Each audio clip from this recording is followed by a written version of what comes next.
Well, it's 4 o'clock, everyone. So why don't we get started? My name is Michelle Hebert, Director of Communications here at SAANYS, and welcome to today's edition of SAANYS Connect. This episode is titled Student Voices and Coalitions, Bridging the Racial Divide in Our Schools and Communities, and highlights some terrific work being done in the Syracuse school community. Now, before we get going with that, I am going to share with you a word from our sponsor, Equitable.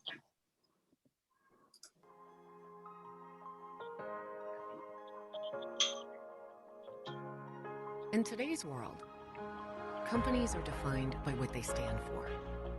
Our mission is to help our clients secure their financial well-being so they can pursue long and fulfilling lives. We have a compelling story that embodies that mission. It reflects how we strive to meet the needs of our clients and advisors every day. This story is brought to life by the goddess Athena.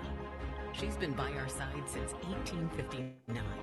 And symbolizes the elements at the heart of our story: courage, strength, and wisdom. Our story also has a powerful title that embodies who we are, and that title is our name, Equitable. A name that defines the attitudes, beliefs, and behaviors that our colleagues and advisors bring to life every day. It defines who we are, what we do, and what makes us different. It is our legacy. It is our truth.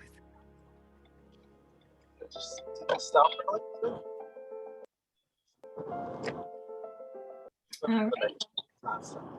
Thank you, Equitable. And at this time, I will ask, if you're not already in mute mode upon entry, please put yourself in mute mode at this time.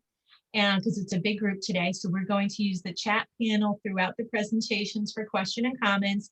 And you may be asked to unmute yourself to share your thoughts and questions as we go along, but much easier on everyone if we do keep that in mute mode for now. And with that, I do want to introduce Bonnie Tryon. She is our coordinator of the SAANYS Mentor Coach Service, and she wants to share a few things before we get going. Bonnie? Thanks, Michelle. I am super excited to be here to hear student voices. That's, after all, that's what we're all about as educators. Part of my role as coordinator of the mentor program is to hear the voices of our school leaders. Those involved in our mentoring program, they are our mentees, and it is important that we help guide them and support them. And we do that with two options. One option is we pair a mentor coach with a mentee. And we also offer mentoring services in small groups of 4 to 6 administrators. Both options take place over the course of 10 months. They do provide the participants with CTLE. And for those new to the field, it does meet the state education department's requirements for certification. I'd be glad to chat more with you. I will be putting my email address in the chat bar. Feel free to send me an email. I'll be glad to speak with you about the services and potentially how they may meet your school and individual needs. Thanks. Back to you, Michelle. Okay, thank you, Bonnie. And with that, we're going to, before we do get going, I do want to let everyone know we are recording this session, and the recording will be available at saanys.org afterwards. So with that, I am going to turn it over to Karen Bronson, our Director of Professional Learning. Karen? Good afternoon, everyone. Thank you, Michelle. Thank you, Bonnie. And thank you, everyone, for choosing to be here with us on this beautiful day. It's really nice out. You could be doing lots of other things after a busy day. So we're really glad you're here for a little while. Today, we are really excited about our topic. Once again, as Michelle said, it's about student voices and coalitions, how we build bridges with regard to issues around equity and the racial divide in schools and communities. And today we're going to, part of our program is going to be on focusing on some great work that students are doing in the Syracuse City School District. And we have one of those students here with us, but we're going to share that work first of all in the form of a video that really will give you a nice idea of how many students are involved in this work and what the work is of SCORE. So before I introduce all of our panelists, some of whom are involved with SCORE in the Syracuse district and some of whom do other work that we can all appreciate, I'm going to ask you to just sit back a little bit and enjoy a video that students in the Syracuse School District made about the work that they are doing there. So let's listen to their voices first.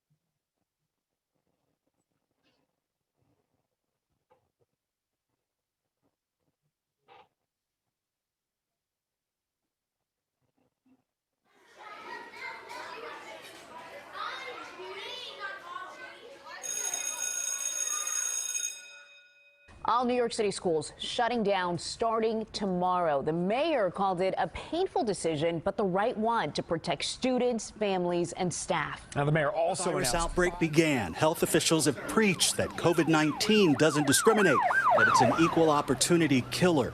But new reports strongly suggest that race still matters. The silence is quiet, and it feels like it's getting hard to breathe. And I know you feel like dying, but I promise we'll take the world to its feet. Move mountains. Continuing coverage of the Black Lives Matter protests in Syracuse and across central New York. The city hosting a second consecutive weekend of demonstrations with the biggest crowd yet. No violence. And I'll rise up, I'll rise like the day. I'll rise up, I'll rise unafraid. I'll rise up, and I do it 1,000 times again.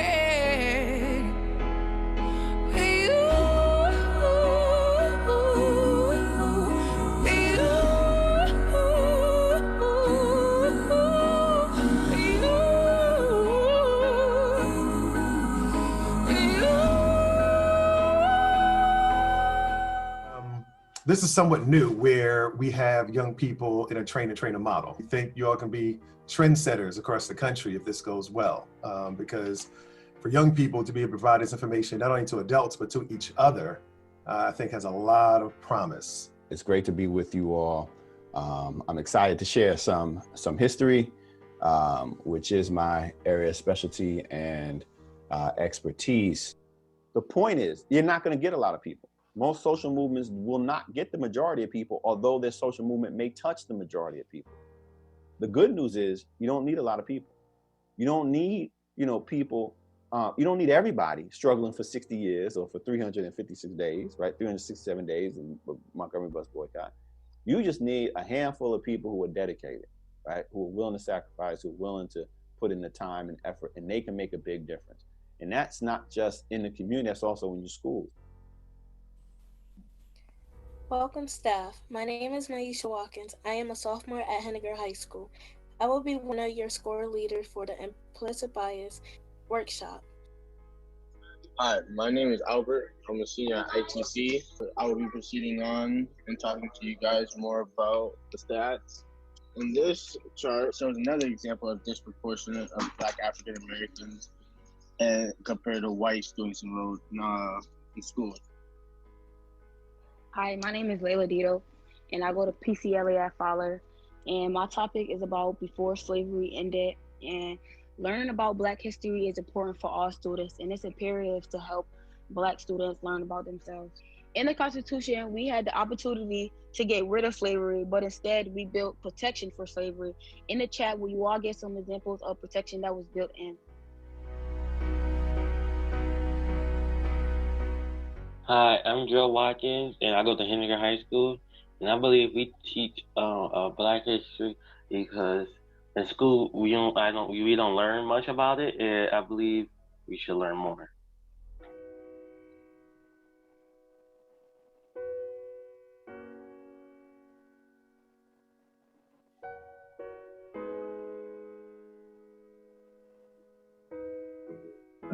I think the teachers that you are training, that you are working with, will be better off for the time that they spend with you.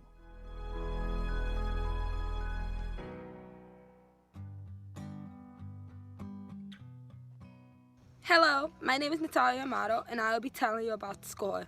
SCORE stands for Student Coalition on Race and Equity. It is a program that helps us teach others about racial injustice and also other things like homophobia, sexism, and equity, which means giving people what they need. It's very important to talk about this topic because many people avoid this discussion because they fear that conversation about race, bias, and racism lead to feeling of anger, guilty, and sadness, and sometimes disrespect. But it's very important to talk about them because not talking about them isn't doing any good. History keeps repeating itself. And if we can't talk about it, how are we gonna change the world? It's important to be taught about Black history because it shows how many Black people suffered and how white people turned it into a good thing, and how we still continue to do that in the media with stereotypes.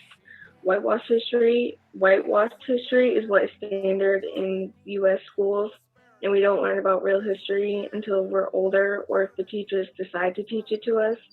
And I feel like white people need to understand that they have the benefit of always being labeled as good people in history, and see that you need to be taught real history.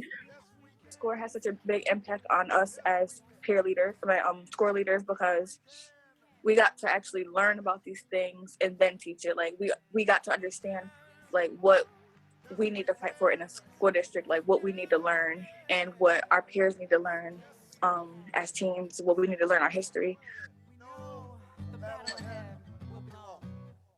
I learned about equity, equality, and that we all have biases. And it kind of taught me how to talk in front of a bunch of people.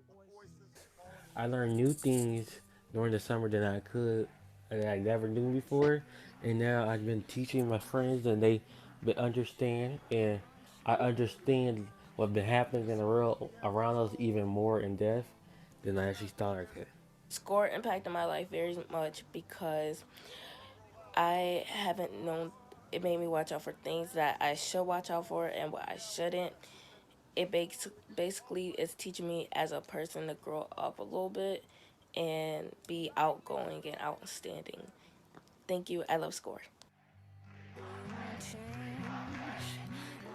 The most influential thing about teaching the teachers was that we were the teachers, so that made us feel better about it, and it wasn't as hard. And the teachers giving us the same respect that we would give them was very empowering. A lot of the feedback we got was that it was nice to see the youths taking charge and that they enjoyed the new perspective. It was also great to see that they respect us the same way we would respect them if we were sitting in their classroom. Getting to be the teacher for once is something that was a little anxiety-ridden for me, but after getting all the positive feedback from the adults, it makes me that much more excited to continue to be a part of SCORE. The hopes of the little girl who goes to the public school in Dillon are the same as the dreams of boy who learns on the streets of LA. We will remember that there's something happening in America. That we are not as divided as our politics suggest. That we are one people. That we are one nation. And together we will begin the next great chapter in the American story with 3 words that will ring from coast to coast, from sea to shining sea. Yes, we can. Yes, we can. Yes, we can. Yes, we can. Yes, we can. Yes, we can. Yes, we can. Yes, we can. Yes, we can. Yes, we can. Yes, we can.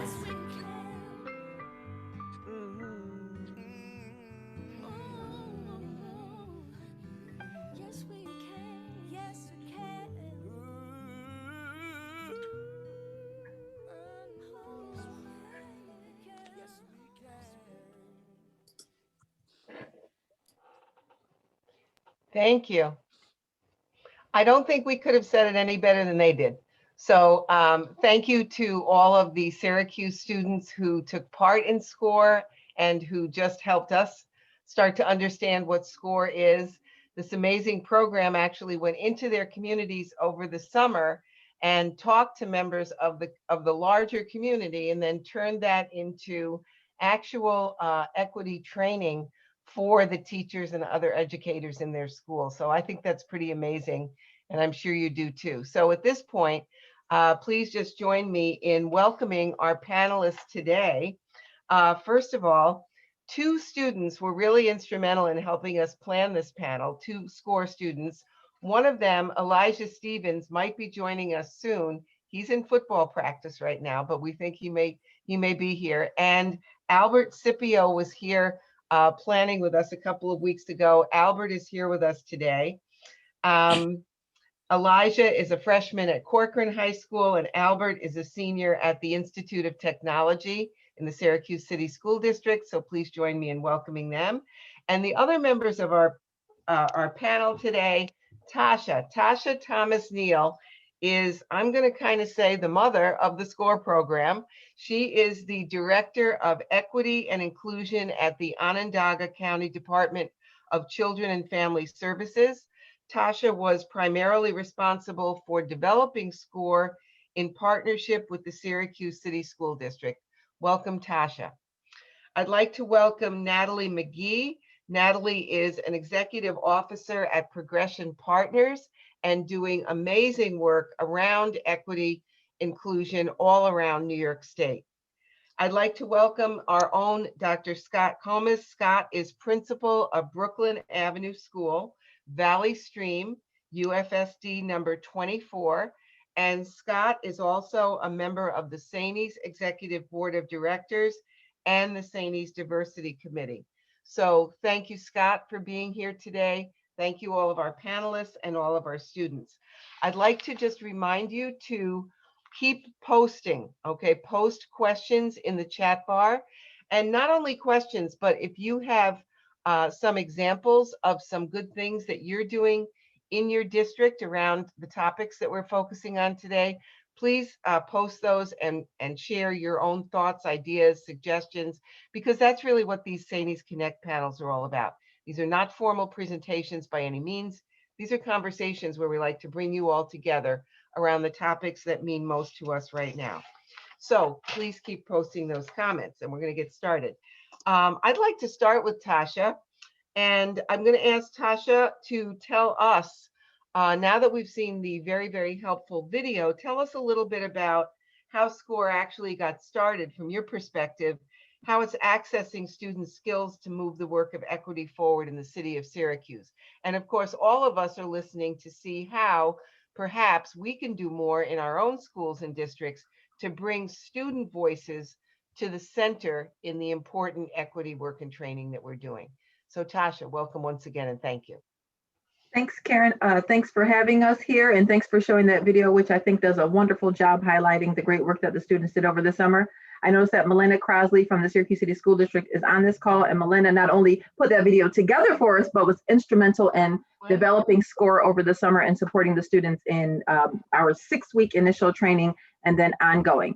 So SCORE, the idea for SCORE came about during one of the frequent calls, maybe weekly or a couple times a week, calls that Syracuse City School District had with community-based partners who supported students in schools. And we were figuring out how we were going to support students through the pandemic.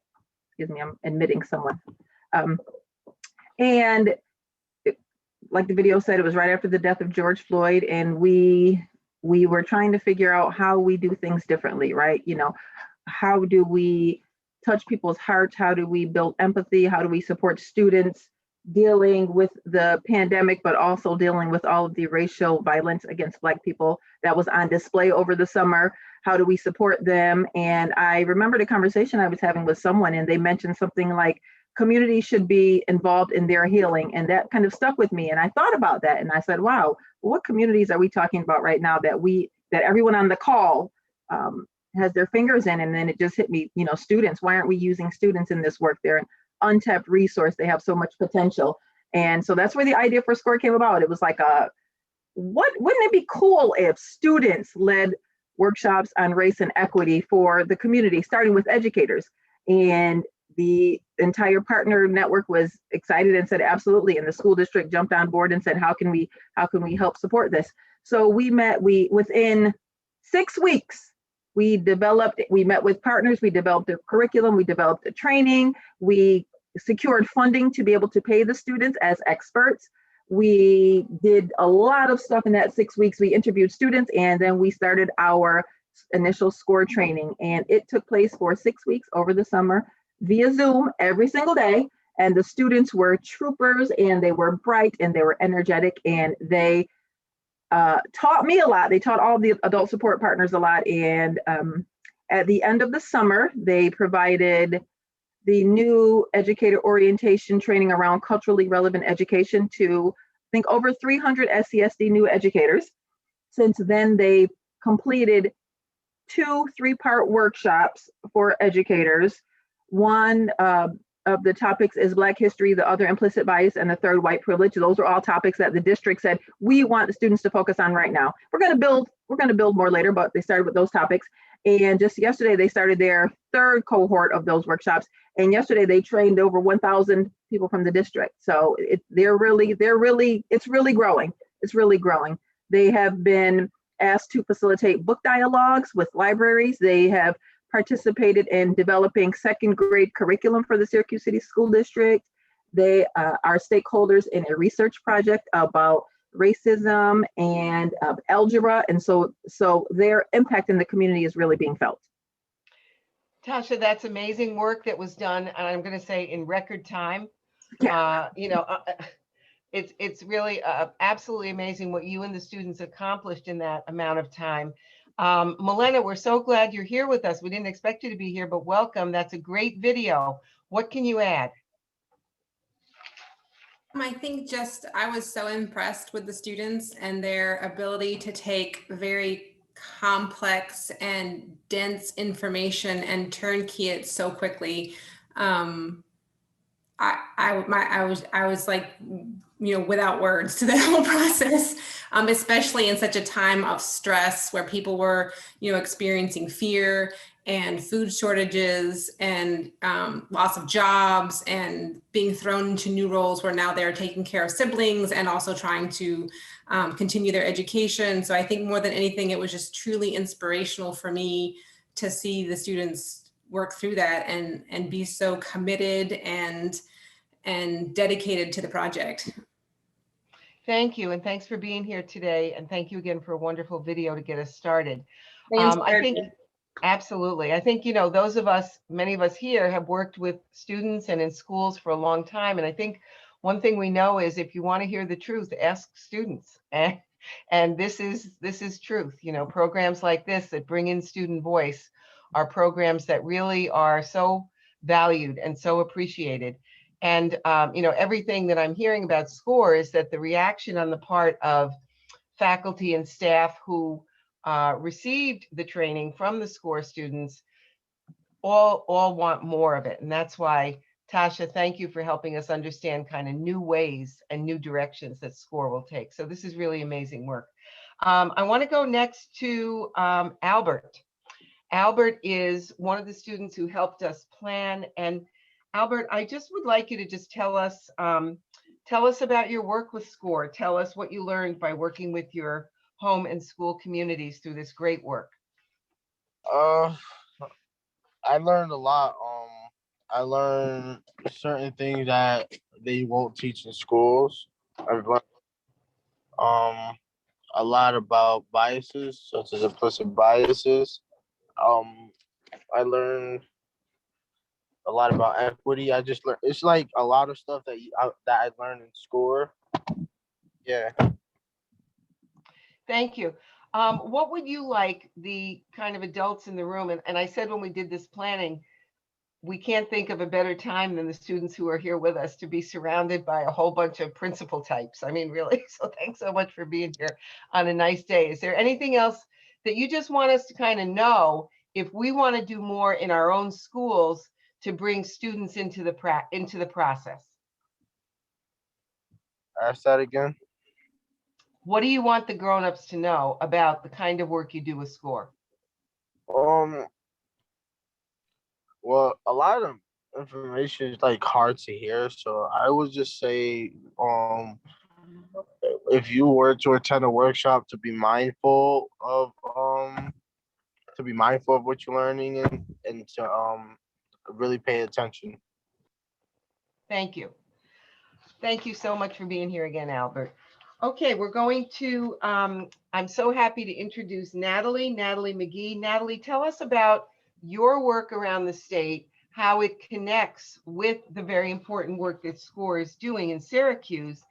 And really, what do you see as the keys to building those bridges and coalitions right now? What kinds of obstacles are there, and how do you approach them in your work? Hey, thank you. And I just wanted to say that I am awestruck on the work that SCORES is doing with the students, and I commend you, and please keep up the good work that you're doing. And I look forward to seeing what's next and those additional topics. So I do thank you for even the opportunity to share the work of SCORES. As it relates to cultural proficiency, you recognize that I am the executive officer for cultural proficiency. And cultural proficiency actually has the initiative looking at equity through cultural proficiency. And so what we do is we utilize the tenets and the approach of cultural proficiency as a vehicle to get us to equitable practices. And so we talk about it as equity through cultural proficiency. And so it is this initiatives that help improve, of course, academic instruction by developing effective leaders as well as educators, which are going to align our practices, our policies, and our values and our procedures to meet the needs of all students, regardless of their racial makeup, regardless of their culture, regardless of their socioeconomic status. And so this allows for schools to begin to close the achievement gap, especially for minority students, increase student engagement in the classroom, and improve attendance, and of course within the discipline, and to enhance the achievement of all. So with Progression Partners, our initiative of cultural proficiency is a way of being that allows both the individual and the organization to interact effectively with people who are different from them. And so when we're speaking about this approach, so we're speaking about it as not an off-the-shelf like program. We're going to take it and we're going to work through 1 through 10 and voila, now we have an equitable environment. That's not the approach. The approach is actually taking a look at, we have 2 pillars that we call for this transformation for change. The first one is the transformation in system change, where we look at within the system change, we're looking at our policies, practices, and our resources that we have available to us. And that second pillar that we look at is a mental model change. And within this mental model change is actually assessing, one, what assumptions that we have about others, and how do we engage across cultural differences? How do we engage across racial differences? How effective and respectful is that engagement when we are engaged with others who may not look like us, who may not be from the same culture of us? And so that's the work that we embark upon within Progression Partners. Now, we have a core workshops that we look at equity initiatives with the equity initiative training, and which is this comprehensive workshop series that covers foundational elements of equity through cultural proficiency. And so we're looking at diversity, racial injustice, we're looking at inclusivity, and so working together with leadership teams to bring about equitable practice for each campus. And therefore, we have consultants who are going to take the participants through a series of activities and a series of unpacking and uncovering. And so as I talked about the 2 pillars that we're looking at, especially the mental model pillar, this is our inside out approach, whereby, yes, we're going to take a look at the campus, the environment, and the climate that we're in, but we're also going to take a look at, one, our engagement across differences within that inside out approach. So we're going to be doing the heavy lifting of looking at, one, ourselves. And oftentimes people come in and, you know, they have a set aside program. We want you to go work over here and do this, but we have to start with assessing self first, because as the decision makers on our campus, we have to do the heavy lifting of assessing ourselves, because we show up with us and we show up also as the decision makers. And so each of our schools come with their administrative staff and their teams, and they go through a series of, we have 7 sessions, a series of sessions, the 7 sessions. But in the mix of that, we also provide equity learning walks, so we can assess the campus where our students abide. We also, within the equity learning walks, we provide equity focus groups where we tap into the perspectives and the voice of our students, our parents, our communities, and our staff.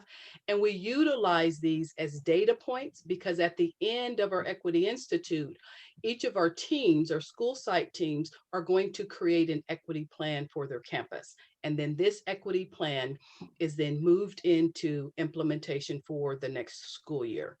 So that's our core program that we offer for districts and schools.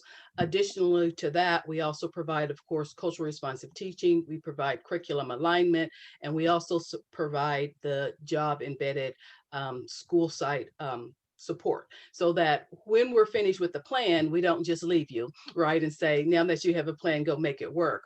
We're there to support the implementation of that plan all the way through. So it's not just a plan that we're going to put in a binder and put on a shelf. This is a plan that's actually going to move us forward to transform, one, the environment of our schools and of our district. Thanks, Natalie. And I'm glad you shared with us the what happens next part, because I think one question that a lot of our school leaders always have about work around equity, or really lots of other topics too, when your group provides excellent training, when your group leaves, then what do the school leaders do? What does the school community do to really continue the work? Absolutely. So it's helpful that you shared that. I'm going to ask you to share with us, this is hard work. You know, this is complex stuff, right? Yes. There are all kinds of, you talked about mental models. There are all kinds of hard-baked, over-baked, firmly set mental models that we are dealing with in ourselves, you know, and in our schools when we do this work and we try to kind of change minds and hearts about things. What are some of the stumbling blocks that you encounter? And by the way, I'm going to ask everyone who's listening right now, kind of get into the conversation. I'd like you to, if you can, post anything that you're finding as a potential kind of obstacle to some of the equity work, regardless of how you're doing it in your schools. I'm sure you're doing it. Some obstacles, some challenges, maybe how you get around them. And maybe you could speak to that for a minute, Natalie. Okay. The barriers that we encounter are 3-4-fold. Oftentimes it is the barrier of our divided nation that we live in currently right now. And so the barrier where we encounter is systemic oppression. And so we have to address things that are currently right now and things that are currently right now that have always been. And so sometimes it can appear to be a very heavy lifting overhaul. So a barrier would be systemic oppression. A barrier also would be unaware of the need to adapt, which is to say that, you know what, it's working for us. We've always done it this way. So why must we change, right? So we're just unaware of the need that we need to make any changes at all to the work that we're doing. And so those become barriers to us moving forward. But then again, like I was sharing before, this is where we begin to do the inside out work, where that we're going to bring all of those current assumptions that we have about others to the surface. And that can be uncomfortable for many. So one of the things that I talk about is if we don't bring it to the surface, then we can't change it. And so we are not moving in this with the sensitivity of, no, we're not going to talk about race, or no, I'm going to be offended by something that you're going to say because it's going to go against the grains of what my belief is. No, we're going to put it on the table so that it can actually be addressed. And so that's how we're going to address those barriers. And we're also going to address it by continuously having the conversation around race. We have to move to the place, we've talked about this before, but we have to move to the place where that we're comfortable with being uncomfortable, right? We can no longer be silent about this issue because the silent itself speaks volumes.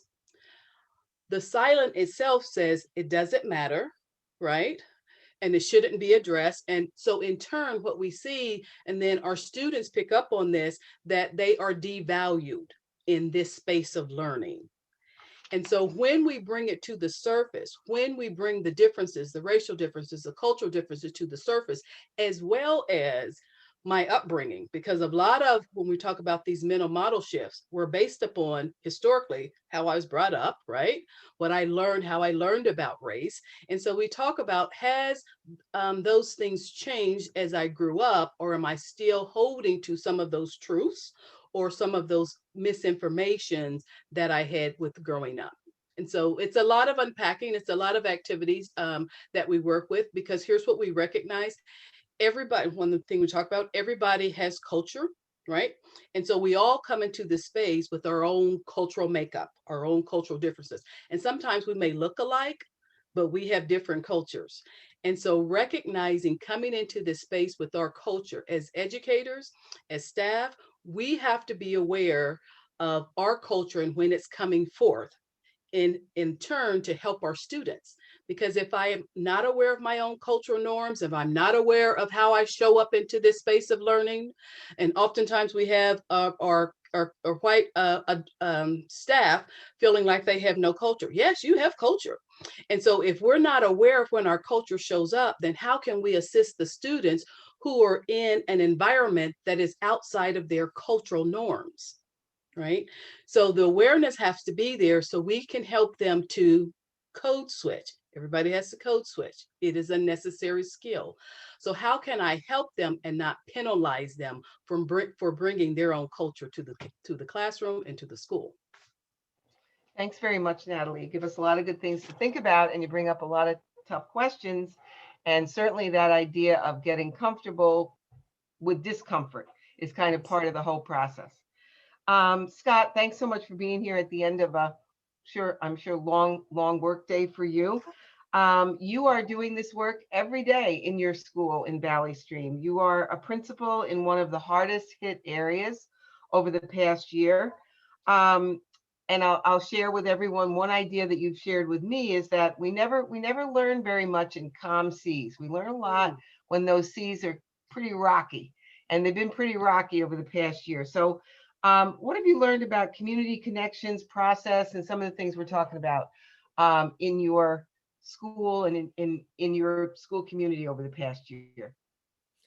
Hi, everyone. And thank you, Karen, for a very flattering introduction. But it's such a pleasure to be here. And congratulations to Tasha on your work with SCORE, and Natalie with cultural proficiency. Very impressive. Millennia, that video is amazing. And Elijah and Albert, you're the reason why we do what we do. So I see I'm in great company, and thank you for having me. A lot was learned, because that statement, nothing is learned in calm seas. You can tell I'm in love with the ocean and in love with the beach, but it's a very true statement from where I am in Nassau County. And for a benchmark on where I am, just think of the Green Acres shopping mall. I'm just a few blocks away from there. So if you've ever been there, that's where we are. But the public health crisis hit, and we closed on March 13th. And shortly thereafter was the murder of George Floyd. So we were dealing with a great deal of occurrences with our young friends in our grades K through 6, and our staff and our parents and our community that rely on us such a great deal. So we had our hands full. So the goal was to get everyone in a place where, one, education could be flowing and teachers had the tools they need, but also get our children connected back with the school and our teachers. So we did learn a great deal. I mean, first, I'll speak just for me briefly. As a principal, I learned the importance of supporting teachers and reaching out to students and their families in such ways that we never have before. For example, I conducted grade level meetings twice a week virtually during the pandemic. That's quite a feat if you think about it. Not for me, for the staff. So every grade level twice a week, and that included special ed and support staff twice a week. I drove them crazy, but we joined together in unison to help our children through these tragedies. In addition to that, we learn ways to communicate with our parents where English wasn't their first language. So we redeployed and activated staff to be liaisons to make sure we can communicate with them. In addition to that, staff presence was so critical with our families. For example, devices had to be given out or devices had to be serviced. I made sure that the staff and myself was at every one of those events, masked up, socially distanced, the orange cones all over the place. But we were there, not just on the computer, but on the telephones, but touching the community in person. In addition to that, where I am, there's a certainly high need for the school support, just in terms of feeding our students. So we had to arrange for ways to students and their families to come get the food that we were counted on to give to them. And again, we had staff, administration, and principals giving out food firsthand. And I saw a lot of schools around the state of New York doing the same thing. We also learned the importance of staff support. This is going to sound crazy, but when we were all locked in, and I conducted something every other week called the Happy Half Hour. And it was a lot of fun. So we were allowed to have a cocktail. We were all inside anyway. And at 7 o'clock, twice a month, we all share. I see a couple of people helping me out on that. But we shared a cocktail. We shared a Zoom like this, and everyone got a couple of moments to speak. And I, out of the 45 to 55 staff members I have on any given day, I was amazed that almost everyone showed. Everyone brought that cocktail of choice. Some brought a baby. Some brought a pet. Some were watching TV with us. But it became a point where we bonded as a staff, things we'd never done before. Yes, we drank red wine and scotch, and that was great. But we spoke as a family in unison to touch our kids. So another thing was the entire school community had the principal's personal cell phone number, nothing I ever dreamed of before. And even if you spoke a different language, I found a way to communicate with you. I haven't changed my cell phone number yet. So it still is like, Scott, do you mind if I ask you a question? And it's like 10:30 on a Friday, but it's all part of the journey went on. But if I can share one last piece of obstacles that we went through, even continue to go through now, because since we returned in September, we've never closed. I've never had a case originate from the school, and we've remained open to community. However, think of something like this. A couple of weeks ago, we did our kindergarten orientation. Now that's virtual, something we've never had to do before, where parents were isolated to come into the physical setting. We made a virtual celebration for even the new parents for the first time that were sending a child to school that we're hopeful is open in September. So what we did was we brought back alumni, similar to as Elijah and Albert, as we said, taught their community about what they had learned and taught the adults. We commandeered a current student, a high school student, and a college student to speak to the parents and tell them about the school and tell them what kindergarten would look like, and what to be not afraid of and what to expect. So it was really a wonderful journey we were on, and our voices became the voices of the entire community. And like I said, nothing is learned in calm seas, and we will never be the same again. We've grown, and we will, when we're back full with no remote option, we are totally different. Thank you, everyone. Thank you, Scott. And we're so glad that you're in, a good place right now, as opposed to a year ago when your community was so hard hit in so many ways by, everything that was coming at us at the time. So it's really great to hear that. I'm going to pose one more question to our panel, and then we're going to turn it over to comments and questions from our listeners. Just share any thoughts you have about how can we be sure that we are really getting and then centering the voices of those who are most impacted by events when we do this work in our school? How can we make sure that the people who really need to be heard are being heard?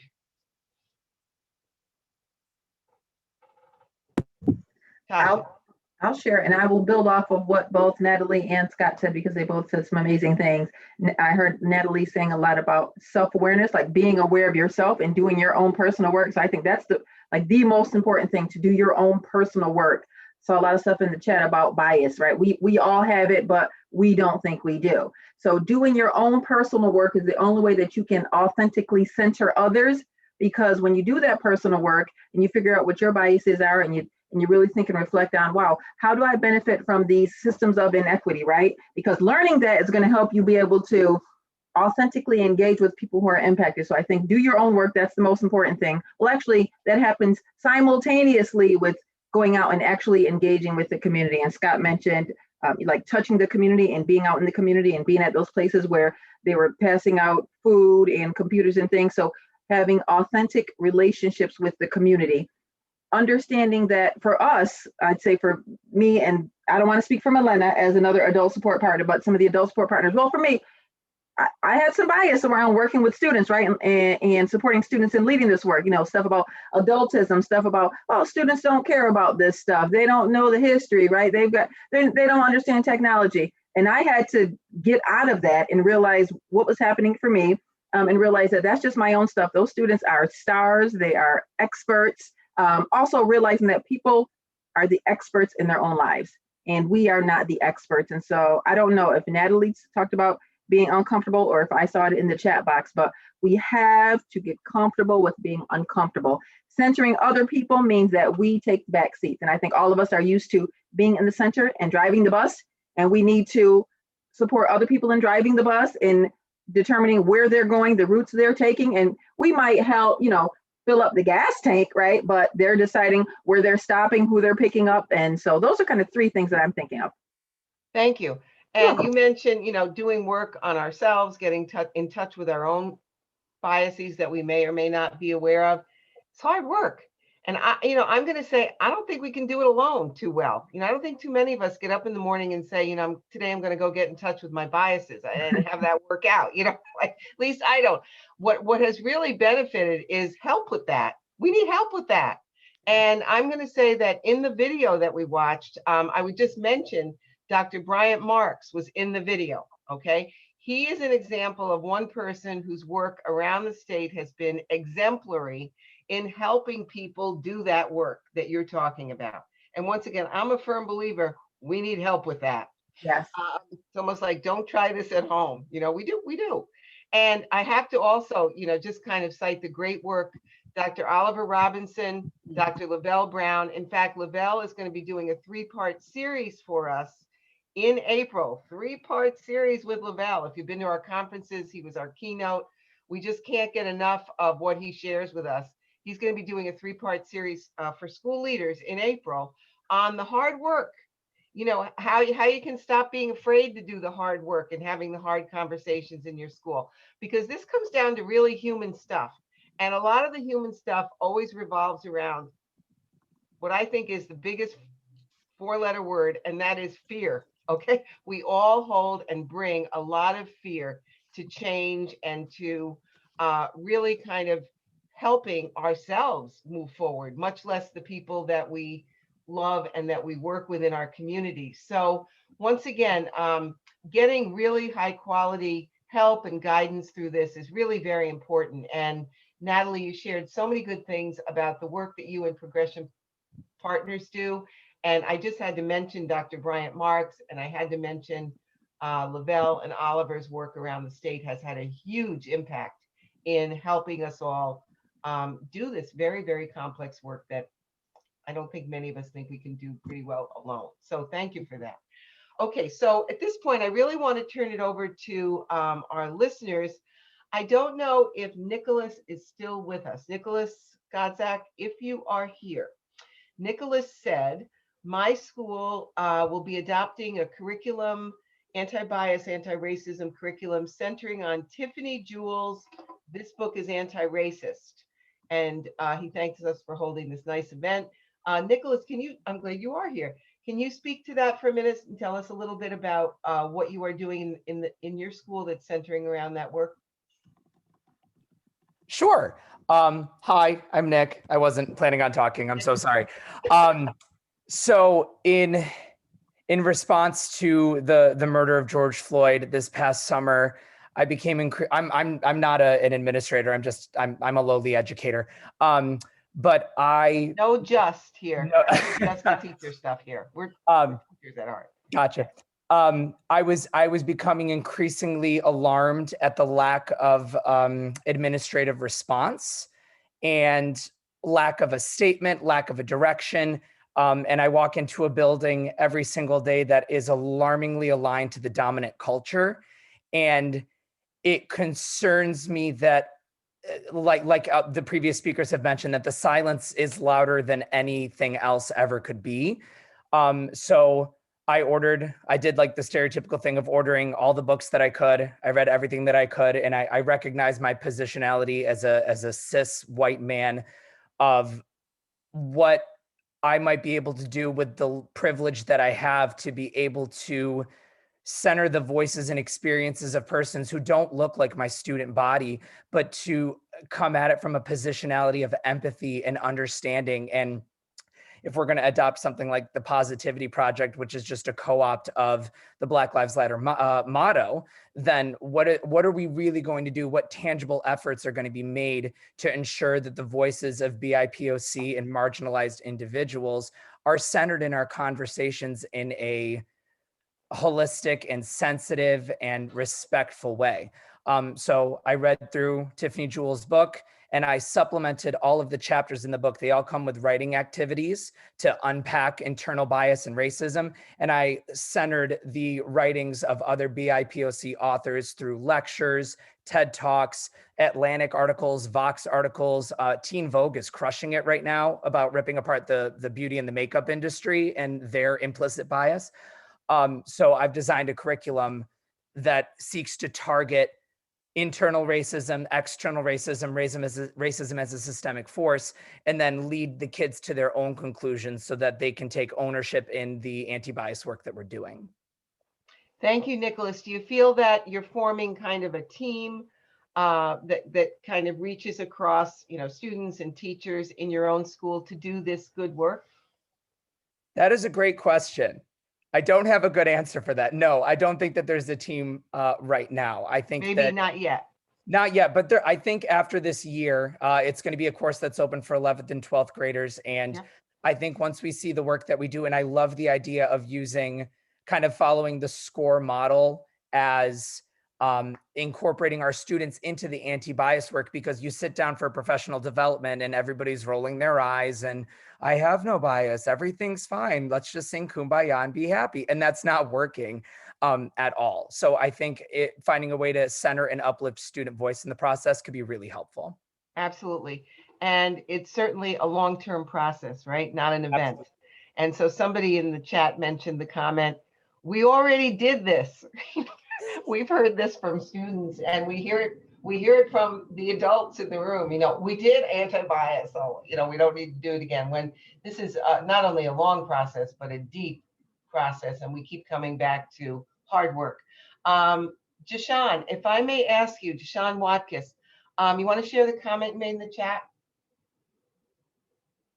Yes, sure. Again, I wanted to ultimately just thank everyone. Thank you all for hosting this, and thank you for sharing. And I asked a question about what was mentioned earlier with the SCOPE program and the funding for students, because I think it's amazing that students are compensated for their work and their time and their brilliance. And I think that's a model that's a bit more sustainable if you want to include student voices. And so my question was, how did you all go about funding that? And so I'm glad I'm able to ask it again so that I can maybe hear, because I would love to be able to bring that back. We ourselves, we do work with Progression Partners. We have some student equity teams that our high school administration has put a lot of effort and work into building.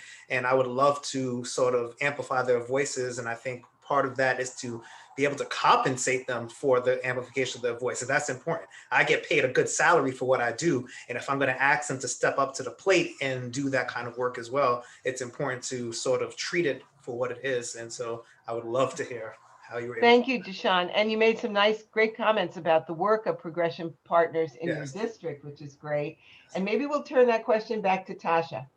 Yeah, so I'm not above begging. I go to people with my hands out, right? Because I'm not begging for myself, I'm begging for the community and the student. But we got the initial funding to support students over the summer through, it was actually a connection from our Syracuse City School District support partners. And they said, oh, the Allen Foundation's got this funding. So a local foundation in the community, they got this funding for summer programming. And I said, oh, really? Let me give them a call, right? And I called them and I asked them about what funding was available. And they were like, wow, this is pretty exciting. Yes, we will give you funding for the summer. And then after that, because to your point, I get paid to do this work. Students should be paid to do this work also, right? You know, they're experts. They're giving us a gift. And then after the summer, we said, all right, students still want to be involved in SCORE and we really want to grow this. Where are we going to get money from? So again, me and my begging. And so we have different, so I'm in the Department of Children and Family Services, but we are through a contracted agency. And so I know which budgets have a little bit of extra money that they, you know, haven't spent, and I know where the money should be going. And if this should be dedicated to training. So I'll say, hey, excuse me, does anyone have any funding available to support students? And there are a lot of funding, there was a lot of funding from our system of care that was about youth leadership, right? Our children's system of care for children's mental health. And so we were able to pull some money from the youth leadership line item. And now actually, I just met with the folks from the Allen Foundation again yesterday, and the John Ben Snow Foundation about more training, more funds for the summer. Also, our local CNY Works, we are going to ask all the students to apply to CNY Works, where we can be designated a work site and we can take students. And then we are going to start writing for grants and grants and grants and grants. And we have a new person that's we hope to bring on board as our SCORE coordinator, so they can handle more of the day-to-day stuff. Now I feel like I'm almost the administrative assistant for the students, because people are like, can the students do this? Are the students available? I'm like, I don't know, let me check their schedule. Right? And so I don't have time to do the sustainability stuff. And so it's going to be applying for different grants. And I've got a whole list of notebooks. Like, I'm in meetings and I hear people who are doing similar type work around race and equity, talking about different grants. And I'm like, oh, okay, let me write that down. Let me look that up. So grant work, philanthropy, foundations are huge, and just plain old begging. Thank you. You're welcome. I hope that answered your question, Jashan. And one more thing. I completely forgot this. So we also said we need to figure out a way in order to keep funding coming in. And so we're doing some of these trainings for community-based organizations, and we're charging for the training because they've got budgets for training. So we have a rate that we've worked up for non-for-profits, and then a rate that we worked up for organizations that have a little bit more money, right? So we can sustain that. So I forgot about that. That's a whole new thing we're bringing in. Thank you. And Tasha, I think your contact information is going to be up on the chat or somewhere. So if if Jashan or someone else wanted a little more information, they could get that. Scott, let me just come back to you for a minute. You're a principal of an elementary school, and I know that we're kind of focusing on voices of secondary students today, older students, but what about elementary students? How do you ensure that you hear from those little stakeholders in your community, as well as the families of those stakeholders who really are most impacted, not the usual representative sample, PTA, et cetera? How do you make sure that happens in your elementary school? Hi, everyone again. I think it's very easy to contact the core group or the choir, as you would say. I think they're very easy to contact because they're there and they come to the meetings. We had challenges with reaching the entire community. We are a very diverse school with over 14 languages in my one school here, K-6. So I have to tell you, it was just a lot of grit and a lot of effort. We began planning through my wonderful superintendent in May on how to arrange the school and talk to everyone. And by July, I started parent forums at different times of the day. And by October 1st, I had done 12 parent forums. And it was basically just like this. It was live, it was on video. And we just spoke to the parents about their questions. And I felt like it was my classroom. So instead of just having the PTA that would show up or having the notice that just a few people would read, we put things on social media. We had other parents spread the word. We used Twitter. We used a text message system that blasted the entire school. We provided other languages if it need be, but we conducted these forums sometimes in the morning, sometimes in the afternoon, mostly in the evening, because our community is mostly working parents. And we just opened it up. And one thing we said was, this is what we know today. And I told everyone my goal is to bring you from here to here each day. And it wasn't just school related pieces. It was state and national related pieces where the parents became our students and we educated their own understanding, alleviated their own fears, and brought them to a level, okay, I can do this and be safe. This is what we're going to expect. The other byproduct of that is, okay, you tell me what's on your mind. What do you need me to do? And as it was pointed out before by colleagues here, we went out into the community and we touched those people. You know, we touched those people that weren't that easy to find, either by the hours of their day, a language barrier, or their ability to come to the school. And it was just done through a lot of grit and a hard work. And we had a lot of support. It was a wonderful experience. And I have to tell you, the school has grown. Our communication abilities have grown. For example, even on our website right now, and I hope those in the audience can check it out, we actually have an automatic translator on our website now that we learned about through the pandemic, what parents needed. So even if there's a piece on the internet, on the internet or on our website, you just click this and it translates it into the language of your choice. So that's how we learned how to touch those that weren't as easy to get to. Thank you. This hour goes so fast. We're always taken by that. And there's so many good, rich insights that are coming up in the chat in this conversation. Just want to get a couple more in. Kevin Barrett, you made a comment in the chat that I think really needs to be shared about moving from one kind of space to another. Can you share that with us?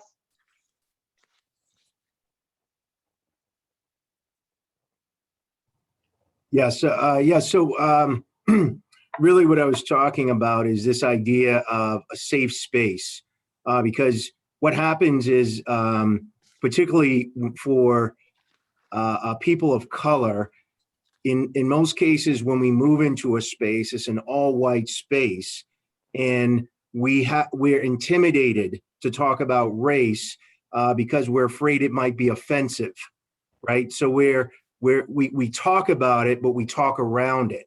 So the safe space, you know, it says that I have to say the things that are digestible to my white counterparts, right? But a brave space, it opens up dialogue so that everyone has a platform to share and express exactly how they feel, and you know, and there's no retribution or punishment for the way I feel about something. Thank you so much for sharing that. So moving from a safe space, which we hear a lot about, right? Creating safe spaces, that's something a phrase we hear very often. Safe space, shift, brave space. There's a difference, right?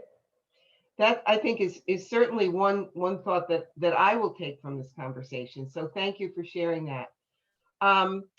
Albert, I don't know, I see your picture there, but I think you had to go to football practice. Are you still there with us? Is there, yes, you are, there you are. Yeah, Albert, what do you think about the difference between a safe space and a brave space? What's brave about doing the work you're doing? I wouldn't say there's much of a difference. I would just say the one difference that would be between those is comfort. Yep. But I prefer to do both. I don't really have like a preference over the other. Thank you. Do you think that, we'll go back up to Tasha for a minute. Do you think that the space has improved in terms of the nature of the conversations that are happening in the district as a result of the work of SCORE? There's still a lot of work to be done. I hope the space has improved. I don't work in the district. I just know what I see and the change from the first set of workshops to now. And yesterday we were like 30 minutes over our end time because they wanted to continue the conversation. And I was like, sorry, folks, I have a hard stop here. And so they really want to keep the conversations going. I hope the space has improved. I think we have moved from really, when we started this work, to Kevin's point, we're like, we're done with the safe space. Like, this is the work. It needs to happen. We need to move to that brave space. And so now the cool thing is the students will call people out if they're trying to be too safe, right? Like, students will say, hey, Karen, we asked you a question, and it is, how can you do this for us? Which is pretty cool. And I'm glad that the teachers can hear it from students. So we don't have time to be safe anymore. That's how I feel like this is the work. Well said. I think, you know, we are close to the hour. I really want to thank all of you who have participated in our conversation and our attendees who have listened and shared so many honest comments in the chat. I wish we had more time for this. Let's just say to be continued. But once again, I really think that the work that's being done in Syracuse, the work that's being done around the state by Progression Partners, the work that's being done in schools, in the real schools every day by people like our leader members, like you, Scott, and the work that's being done now by students in sharing their truth and their honesty so that, you know, all of this can really kind of move ahead is amazing. It's unbelievable. I'm in awe too. Natalie, I think you said that earlier. Yeah, I think we are. So thank you all. I think, you know, it might be time for us to have that happy half hour, or maybe we'll make it an hour, Scott. Who knows? We could, you know, happy hour is okay too. And I just want to remind everybody that one way to continue this great conversation and this thinking is, if you haven't already checked out the 3-part series that we do have coming up with Dr. Lavelle Brown, specifically for school leaders who are unsure of how to do this work and afraid to do it for a lot of the reasons that we've talked about. Check it out. The flyer is up there right now. Thank you, Michelle. You can get more information on our website. You can register there. We hope to see you back at that event in April. But for this evening, thank you so much again, Scott, Tasha, Natalie, Elijah, Albert, everyone who helped us build this conversation today. Milena, thank you so much for being here. Have a great evening, everyone. And we hope to see you at another good conversation very, very soon. Thank you so much. Thank you all. Thank you. All right. Thank you all. Thanks, everybody.